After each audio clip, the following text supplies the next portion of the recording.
안녕하세요. 김사면 변호사입니다. 함께 배우는 법, 함께법 시간을 가져보도록 하겠습니다. 매주 목요일 저녁 6시 30분부터 1시간 동안 실시간 방송으로 무료 법률 상담이라는 시간을 가지고 있는데 많은 질문을 주시는데 그중 하나가 형사사건에서 변호사 선임료와 관련된 질문을 많이 주시더라고요. 어떤 분은 형사사건에서 착수금으로 1,700만 원 정도를 지급하고 성공보수금은 그 이상을 지급하기로 약정을 했는데 약정을 한 이후에 그 금액이 너무 크고 부담이 되니까 어떻게 해야 되는지와 관련된 그런 질문을 주시는 분들도 있고, 또 최근에 대법원 판례를 통해서 형사사건의 경우에 성공보수금 약정이 무효다라는 그런 판례가 나왔죠. 그래서 오늘 이 시간에는 형사사건에서 변호사 선임료와 관련된 내용을 이야기를 해보려고 하는데요. 우선 형사사건 진행 절차를 간단하게 한번 살펴보고 각 단계별로 그런 변호사가 어떠한 역할을 하게 되는지, 그리고 이 형사사건에서의 변호사 비용 산정 기준은 어떻게 되는지, 그리고 변호사 선임 계약 시 유의할 점에 대해서 간단하게 살펴보도록 하겠습니다. 우선 형사사건 진행 절차를 간단하게 보면 예전 강의 중에 형사사건에서 변호사를 언제 어느 단계에 선임하는 것이 좋을까라는 그런 강의에서 형사사건의 진행 절차에 대해서는 자세하게 설명을 드렸었죠. 그래서 그 강의를 참고하시면 될 것 같은데, 간단하게 살펴보면 우선 범죄 혐의가 있으면 이제 입건을 하게 되죠. 입건이 되면 이제 그 정식적으로 형사 사건으로 등록이 되고 수사가 본격적으로 이제 진행이 되는데, 수사 절차가 개시가 되면 이제 크게는 두 가지로 나누어져서 이제 불구속 상태에서 수사를 받는 경우, 그리고 체포나 구속이 된 상태에서 수사를 받는 경우로 나누어지는데, 이 각 단계에 따라서 변호사의 역할이 굉장히 크게 달라지겠죠. 아무래도 구치소에 수감된 상태에서 수사를 받는 경우와 일상생활은 진행을 하면서 수사 받을 때만 이제 수사기관에 참석해서 수사를 받는 그런 상황은 굉장히 큰 차이가 있잖아요. 그래서 이 두 경우로 나누어지는데, 어쨌든 구속이든 불구속 상태이든 수사가 이제 종료가 되면 검찰에 송치가 돼서 검찰에서 이제 처분 결정 권한이 있죠. 그래서 불기소 처분을 내릴 수도 있고, 이러면 이제 더 이상 이 사건과 관련돼서 처벌을 받지 않게 되겠죠. 피의자 입장에서 가장 좋은 결과라고 할 수 있고, 이제 기소가 돼서, 기소와 관련돼서는 여러 번 설명을 드렸었죠. 민사소송에서 원고가 소를 제기하는 것처럼 검찰이 피해자를 대신해서 법원에 피의자에게 이러한 죄가 있으니까 형벌을 내려주십시오 라고 소를 제기하는 그 절차가 바로 기소 절차다라고 생각하시면 되겠습니다. 그래서 이제 기소가 되면 이제 형사 재판이 진행이 되겠죠. 1, 2, 3심. 우리나라에서는 3심제를 채택하고 있잖아요. 이렇게 재판이 진행이 되고 재판이 이제 종료가 된 뒤에 형이 확정이 되면 형의 집행을 이제 하게 되고, 징역형의 경우에는 이제 교도소에 가서 수감 생활을 하게 되고, 벌금형의 경우에는 이제 재산형이라고 해서 돈을 납부를 해야 되겠죠. 이렇게 간단하게 이제 형사 절차가 어떻게 진행되는지와 관련된 설명을 드렸었는데, 그럼 이러한 단계에서 변호사가 어떤 역할을 하게 되는지 이를 한번 살펴보도록 하겠습니다. 우선 입건이 되어서 수사가 진행이 되면 이제 수사관으로부터 전화나 문자로 조사에 참여해달라라는 그런 소환 통지를 받게 되죠. 그랬을 때 가장 중요한 것은 변호사 상담을 통해서 수사 및 재판의 진행 방향을 설정하는 것인데, 제가 예전 강의에서 경찰 조사 시 무엇을 준비해야 되는지 5가지 준비 사항과 관련된 내용의 강의에서 좀 자세하게 설명을 드렸죠. 그래서 그 내용을 참고하시면 될 텐데, 그렇기 때문에 변호사로서는 이제 입건이 돼서 수사가 본격적으로 개시가 되면 그 수사에 어떻게 임할 것인지 향후 재판 절차까지 염두에 두면서 방향을 결정해서 의뢰인에게 알려드리는 역할이 입건 절차에서 가장 중요한 변호사의 역할이라고 할 수 있을 것입니다. 이제 입건이 된 이후에 이제 불구속 상태에서는 신변의 변화가 그렇게 크지는 않죠. 이제 조사 기일에 같이 변호사 참석해서 이제 조사를 받게 되면 되는데, 구속이 되었을 때는 변호사가 해야 될 일이 굉장히 많아지게 되죠. 이제 영장이 발부가 되면 구속 전 피의자 신문 절차라고 해서 우리가 일상에서는 구속영장 실질심사라고 이야기를 하잖아요. 그래서 이 구속영장 발부가 되어야 되는지 여부를 다투는 그런 재판 절차라고 할 수 있는데, 이 구속영장 실질심사에 변호인이 참석을 해서 구속의 사유가 없다, 구속의 필요성이 없기 때문에 불구속 상태에서 재판을 받을 수 있도록 해달라라는 그런 변호 활동을 하게 됩니다.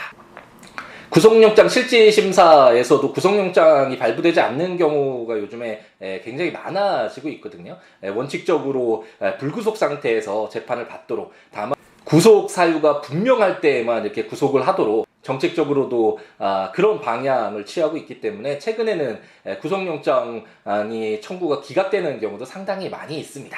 그런데 만일 구속영장이 발부가 됐다, 그러면 변호사로서는 또 다른 역할을 해야 되는데, 그것이 바로 구속 적부심사 청구라는 것인데, 이것은 구속영장이 발부가 되긴 했는데 그 구속영장 발부가 적법한 것이었는지를 다투는 절차다라고 이해하시면 되겠고, 그렇기 때문에 변호사로서는 구속 적부심사 청구를 해서 구속영장이 발부가 됐지만 구속 사유가 없음에도 불구하고 적법하지 않게 구속영장이 발부됐기 때문에 불구속 상태에서 수사 및 재판을 받을 수 있도록 하여달라라는 그런 변호 활동을 하게 됩니다.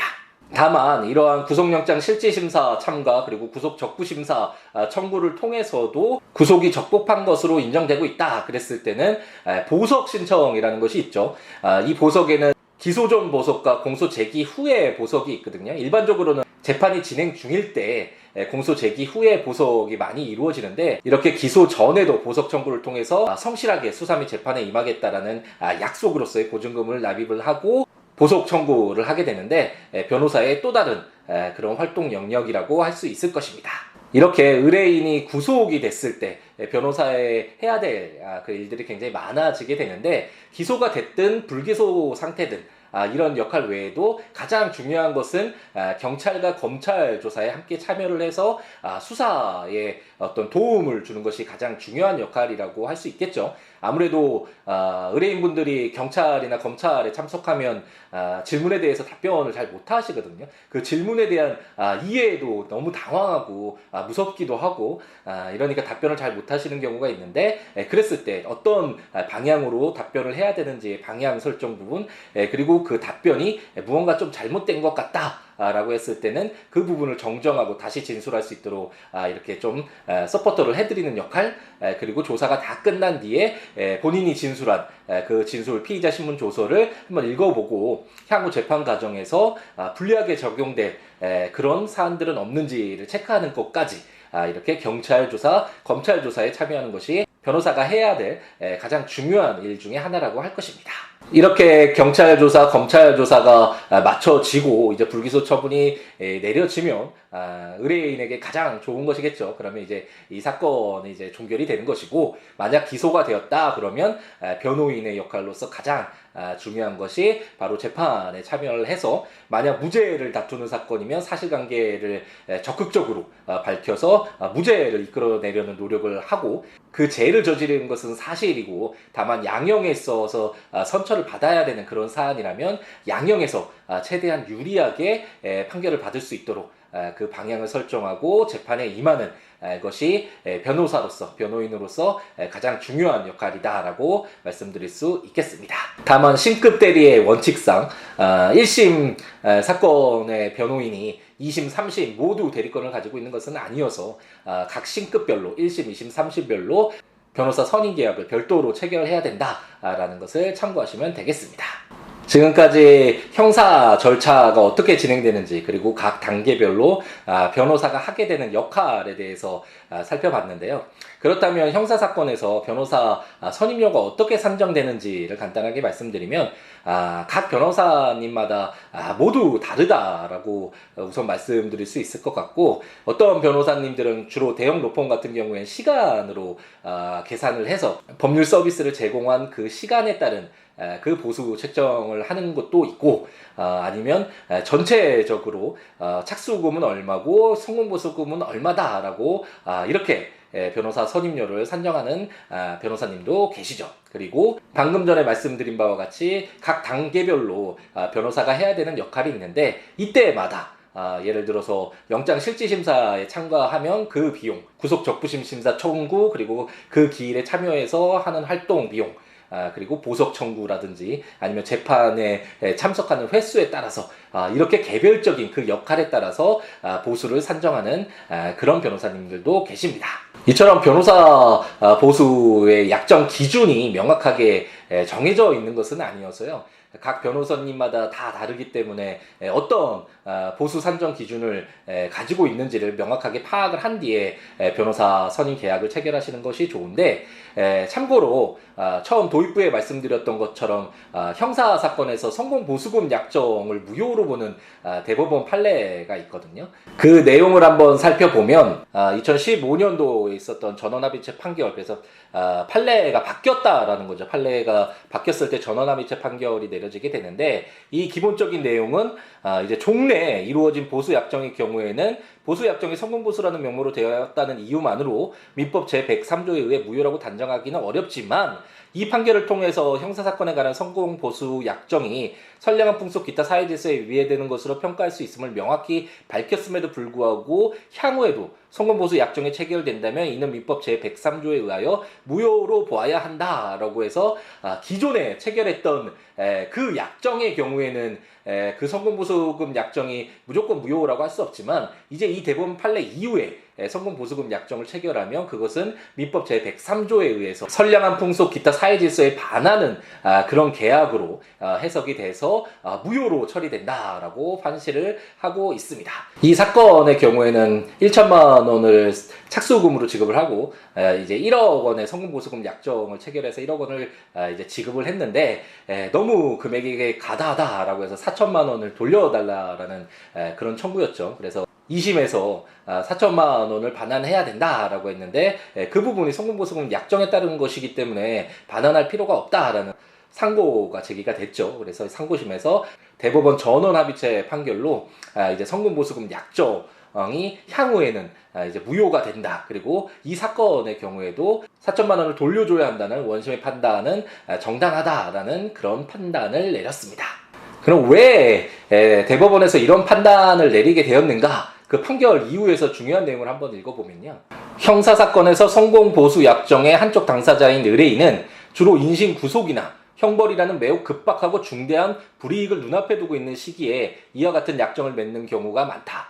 법률 지식이 부족하고 소송 절차에 대한 경험과 정보도 없는 다수의 의뢰인은 당장 눈앞의 공경을 면하기 위하여 자신의 처지에 비추어 가다한 성공보수를 약속할 수밖에 없는 상황에 처할 수 있다라고 판시를 해서, 이 성공보수금 약정 자체가 의뢰인에게 인신 구속이라든지 형벌에 대한 두려움이 있는 상태에서 좀 불리하게 체결이 되는 경우가 많기 때문에 성공보수금 약정이 앞으로 무효다라고 판단을 하게 된 것이고, 또 하나의 이유가 강가해서는 안 되는 것은 형사사건의 통상적인 성공보수 약정에서 정한 성공에 해당하는 결과인 불기소, 불구속, 구속된 피의자, 피고인의 석방, 무죄 판결 등은 변호사의 노력만으로 항상 이루어낼 수 있는 성격의 것은 아니라는 점이다. 수사나 재판의 결과가 상당한 권한을 가진 법관이나 검사의 판단 영역에 속하여 있다. 이에 따라서 변호사로서는 성공보수를 받을 수 있는 성공이란 결과를 얻어내기 위하여 수사나 재판의 담당자에게 직간접적으로 영향을 행사하려는 유혹에 빠질 위험이 있고, 변호사의 노력만으로 성공이란 결과가 당연히 달성되는 것은 아니라는 점을 알고 있는 의뢰인으로서도 성공보수를 약정함으로써 변호사가 부적절한 방법을 사용하여서라도 사건의 처리 결과를 바꿀 수 있을 것이라는 그릇된 기대를 할 가능성이 없지 않다라고 이렇게 판결 이유를 기재를 하면서 성공보수금 약정을 무효로 한다는 판단을 내렸습니다. 이제 변호사 비용, 형사사건에서의 변호사 비용 산정 기준, 그리고 변호사 비용 중 하나였던 성공보수금 약정의 향후 이제 무효가 된다라는 판례까지 살펴봤는데, 이제 마지막으로 그렇다면 형사사건에서 변호사를 선임할 때 유의할 점이 무엇인지와 관련된 내용을 간단하게 한번 말씀드려 보도록 하겠습니다. 제가 변호사 비용은 얼마라는 민사사건에서의 변호사 비용과 관련된 강의를 예전에 올렸었는데요. 그 부분에서도 제가 말씀을 드렸지만, 변호사를 선임할 때 한 번에 이제 상담을 하고 계약을 체결한 뒤에 후회하면서 이렇게 저한테 다시 상담 문의를 주시는 분들이 많은데, 우선은 여러 변호사님들과 상담을 한번 해보는 것이 중요하다라는 말씀을 드리고 싶습니다. 변호사 계약의 경우에 정가가 딱 정해져 있는 그런 계약이 아니기 때문에 각 변호사님마다 다 다를 수 있고, 어떻게 변호사 비용 산정을 기준을 잡을지, 그리고 어떤 역할을 할 것인지 다 다르기 때문에요. 여러 정보를 얻어보고 여러 변호사님들과 상담을 하면서 자신에게 맞는 자신과 함께 이 사건을 잘 대응해 갈 수 있는, 잘 처리해 갈 수 있는 변호사구나. 그리고 비용도 자신이 그 법률 서비스의 대가로 지급할 만한 액수구나. 라고 이런 확신이 들었을 때 계약을 체결하시는 것이 중요하고, 아무래도 상담을 하다 보면 변호사 계약을 체결하기 위해서 많은 이런 이야기를 하면서 계약을 좀 빨리 진행을 하자라는 독촉을 하는 경우가 있을 수밖에 없는데, 그런 것에 너무 마음 쓰시지 마시고 여러 가지 정보 얻고 최종적으로 결정하겠다라고 말씀하셔도 아무 문제 없거든요. 그래서 우선은 정보를 많이 얻는 것이 중요하다라고 말씀드릴 수 있겠습니다. 또 한 가지는 대법원 판례에서 판결 이후에서 나왔던 것처럼 형사사건의 변호사 비용이 비싼 이유는 인신구속이나 형벌이라는 이 두려움이 굉장히 큰 부담으로 작용하기 때문에 변호사분들이 책정하는 그 변호사 보수에 대해서 큰 이의를 제기하지 않고 지급하는 경우가 상당히 많이 있거든요. 그렇기 때문에 형사사건에서 변호사 비용이 상당히 높아진다라고 할 수 있는데, 개인적으로는 이것이 과연 맞는 방향인가라는 의문이 있고요. 왜냐하면 변호사업도 서비스업이잖아요. 그래서 자신이 제공하는 법률 서비스에 해당하는 그런 비용을 받는 것이 맞는데, 상대방 의뢰인의 인신구속이나 형벌이라는 정말 이런 개인적인 두려움을 이용을 한다고 할까요? 그런 이유에서 서비스 대가를 훨씬 초과하는 그런 보수를 받는 것은 약간 대법원 판례에서 나와 있던 것처럼 좀 지양되어야 되는, 그리고 앞으로는 많이 개선이 될 것 같은데, 그런 부분들도 염두에 두시면서 형사사건, 변호사 선임계약을 체결하실 때 유의를 하셔야 되고, 마지막으로 정관에 관련돼서 많이 문의를 하시잖아요. 그런데 방금 전 읽었던 대법원 판례에서의 판결 이후에서도 나와 있듯이 변호사가 그 사건에서 어떤 절대적인 역할을 할 수 있는 부분은 크게 많지는 않거든요. 그 판결 이후에서 나왔던 것처럼 검찰이나 법원의 어떤 판단 영역에 속해 있기 때문에 변호사로서 할 수 있는 것은, 물론 무죄 사건은 정말 많은 증거를 수집을 하고 증거를 통해서 그 사실관계를 밝혀나가면서 무죄를 밝혀나가는 그런 역할을 하게 되지만, 만약 그 죄가 어느 정도 인정되고 양형에서 다투는 사건의 경우에는 변호사가 형량에 있어서 정말 절대적인 영향력을 미친다, 그렇게 말씀드릴 수는 없는데, 많은 분들이 정관을 이야기하시는 것은 예전에 그 지위를 이용해서 부적절한 방법을 사용을 해서라도 자신에게 유리한 그런 결과를 가져왔으면 하는 의미에서 그 금액도 막대한 비용을 지급하는 것이죠.